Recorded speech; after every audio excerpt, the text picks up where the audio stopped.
ക്രിസ്തു ജനിക്കുന്ന മുമ്പ് 400 വർഷം ദൈവത്തിൻ്റെ ഒരു പ്രസൻസും ഭൂമിയിൽ ഇല്ലായിരുന്നു.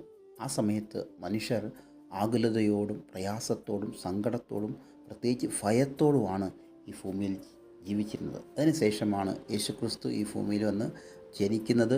33 വർഷക്കാലം ഭൂമിയിൽ ജീവിച്ചു. എന്നാൽ യേശു മരണപ്പെട്ടതിന് ശേഷം ഉയർത്തെഴുന്നേൽപ്പിൻ്റെ ഇടയ്ക്കുള്ള ഒരു ദിവസമാണ് ഇന്നത്തെ ദിവസം.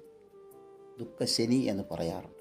ഇന്നത്തെ ദിവസവും ദൈവത്തിൻ്റെ പ്രസൻസ് ഈ ഭൂമിയിലില്ല. കാരണം യേശു മരിച്ചു, പരിശുദ്ധാത്മാവ് വന്നിട്ടില്ല, പിതാവ് സ്വർഗത്താണ്.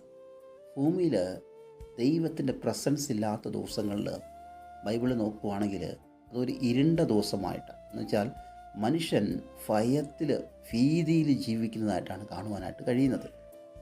ഇത് നമ്മളെ സൂചിപ്പിക്കുന്ന ഒരു കാര്യമുണ്ട്. നമ്മുടെ ജീവിതത്തിൽ ദൈവത്തിൻ്റെ പ്രസൻസ് നഷ്ടപ്പെട്ടു പോകുമ്പോൾ, ഇല്ലാതാകുമ്പോൾ നമ്മുടെ ജീവിതത്തിൽ വല്ലാത്തൊരു ഭയം കടന്നു വരാറുണ്ട്. ഭയം നമ്മുടെ ജീവിതത്തിലുണ്ടെങ്കിൽ നാം ആഗ്രഹിക്കുന്ന ഒരു കാര്യവും പെർഫെക്റ്റായിട്ട് ചെയ്യുവാനായിട്ട് കഴിയത്തില്ല. എല്ലാ കാര്യത്തിലും ഈ ഭയം നമ്മളെ ഡിസ്റ്റർബ് ചെയ്തുകൊണ്ടേയിരിക്കും.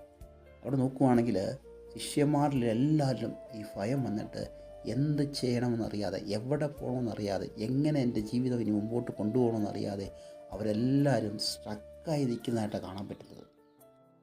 നമ്മുടെ ജീവിതത്തിൽ ഓർത്തോണം, യേശുവില്ലാത്ത, ദൈവമില്ലാത്ത, പരിശുദ്ധാത്മാവില്ലാത്തൊരു ജീവിതം നമ്മളെയും ഭയത്തിലേക്ക് കൊണ്ടുപോകും. ആ ഭയം അവസാനം അതിൻ്റെ അന്ത്യമെന്ന് പറയുന്നത് അത് നാശത്തിലേക്ക് നമ്മളെ കൊണ്ടുപോയി വിടാനായിട്ട് ചാൻസ് ഉണ്ട്. ഇന്ന് ഈ വചനം കേൾക്കുന്ന ദൈവത്തിൻ്റെ മക്കളെന്ന് അവകാശം പറഞ്ഞ നാം ഓരോരുത്തരും ക്രിസ്ത്യാനികളായിട്ട് ജീവിച്ചിട്ട് കാര്യമില്ല. പരിശുദ്ധാത്മാവിൻ്റെ നിയന്ത്രണത്തിൽ ഓരോ ദിവസവും നമ്മുടെ ജീവിതത്തെ ക്രമപ്പെടുത്തുമ്പോഴാണ് നമുക്ക് പറയാൻ പറ്റുന്നത് ദൈവത്തിൻ്റെ പ്രസൻസ് എന്നിൽ ഉണ്ട് എന്നുള്ളത്. ആ ഒരു നിയന്ത്രണം നമ്മുടെ ജീവിതത്തിൽ ഇല്ലെങ്കിൽ നാമും ദൈവമില്ലാത്ത അന്ധകാരം നിറഞ്ഞ, ഈ ഭയം നിറഞ്ഞ ആ ഒരു ജീവിതമാണ് നമ്മൾ നയിച്ചുകൊണ്ടിരിക്കുന്നത്. ആ ജീവിതം നമ്മളെ നാശത്തിലേക്ക് ഉറപ്പായിട്ട് കൊണ്ടുപോയിരിക്കും. അതുകൊണ്ട് ദൈവത്തിൻ്റെ പ്രസൻസിൽ ഓരോ ദിവസവും ജീവിക്കുവാൻ ദൈവത്തിനോട് നമുക്ക് അപേക്ഷിക്കാം. ഓരോ സെക്കൻഡും അവൻ്റെ സാന്നിധ്യം നാം നിറയപ്പെടണം. അങ്ങനെ നിറയപ്പെടുമ്പോൾ ഉണ്ടാകുന്നൊരു സംഭവം എന്നാണെന്നറിയാവോ? യേശുക്രിസ്തു ഉയർത്തെഴുന്നതിന് ശേഷം ഈ ശിഷ്യന്മാരുടെ അവസ്ഥ ടോട്ടലി ചേഞ്ചായി. അവരുടെ ഭയം എവിടെ പോയെന്ന് അറിയത്തില്ല. അവർക്ക് പുതിയൊരു പ്രത്യാശ, പുതിയൊരു സന്തോഷം, പുതിയൊരു സമാധാനം അവർക്ക് ലഭിക്കുക. അപ്പം യേശു ഉള്ളവരുടെ ജീവിതത്തിലുള്ള പ്രത്യാശയായത്. അതേപോലെ നമ്മുടെ ജീവിതത്തിലും യേശുവിനെ കൊണ്ട് നടക്കുമ്പോൾ, ദൈവത്തിൻ്റെ പ്രസൻസിനെ കൊണ്ട് നടക്കുമ്പോൾ നമുക്ക് പുതിയ സമാധാനം, പുതിയ സന്തോഷവും പുതിയ പ്രത്യാശയും ആ ദൈവം നമുക്ക് നൽകിത്തരും. നമ്മുടെ ഭയത്തെ അവൻ ദൂരെ മാറ്റിക്കളയും.